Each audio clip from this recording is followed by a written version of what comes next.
Samantala, nanindigan si Pangulong Ferdinand R. Marcos Jr. na gusto niyang makita ang konkretong resulta ng mga trabaho ng opisyal ng gobyerno.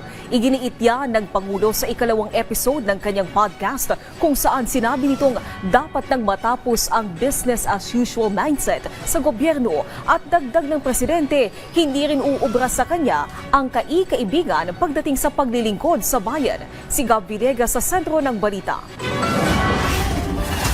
Lahat ng proyekto, prioridad.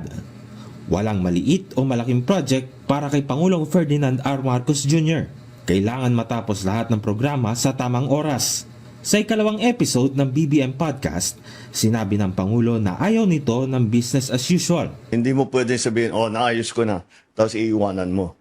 Kailangan balik-balikan mo. That's why you're on probation. Yes. Because it's an ongoing assessment. Sigurista rin ang Pangulo pagdating sa mga proyekto. Kailangan personal niyang nakikita ang mga natapos na programa para masiguro maayos. At any level of government, it's very different to receive, makatanggap ka ng report na sasabihin, natapos namin yung project, ganito yung ginastos namin, may picture na maganda. Pero pag pinuntahan mo, iba. Iba talaga. Totoo pala yung report, maganda yung report. Alam mo na, yung taong yun, hindi nagsisinungaling sa'yo. The other side is, binuhala ako nitong mga lokon to. Alam mo na, eto mga to, hindi reliable yan. Maghanap tayo ng iba. So it's still important to go and see things for yourself. Because it's, of course you read all the reports, no? But that's not the iba-ibang accuracy rating ko minsan. Hindi rin excuse sa Pangulo ang pagkakaibigan sa kanyang administrasyon.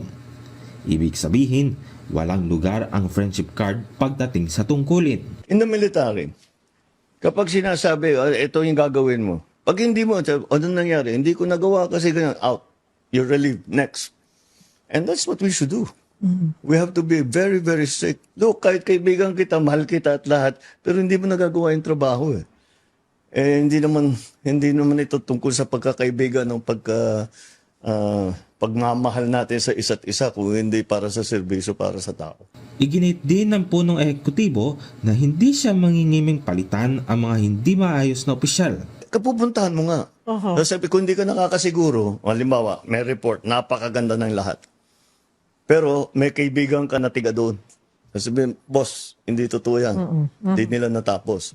Talaga? Oo. Kapuntahan natin. Yun. Pag-explainin mo yung tao. Siyempre, kung ano yung mga paliwanag na, hindi mo pala kaya, sige, paltang kita. Hanap tayo ng mas magaling. Hindi na raw bago kung sibakin niya ang mga tiwaling opisyal dahil marami na siyang nakasampulan. Marami na. Hindi na lang namin ina-announce eh. Kasi, just get, ako, trabaho to, just, if you're not helping, get out of the way. Okay? Kung di mo kami tutulungan, basta umalis ka na lang dito. Gawin mo yung gusto mong gawin, pero pabayaan mo kami magtrabaho. That's my attitude all the time. So, whatever get out of the way means you're fired or may floating ka o ililipat ka sa ibang part of the government. Whatever it is, basta just get out of the way so that I can do my job. Gab Humilde Villegas para sa Pambansang TV sa Bagong Pilipinas.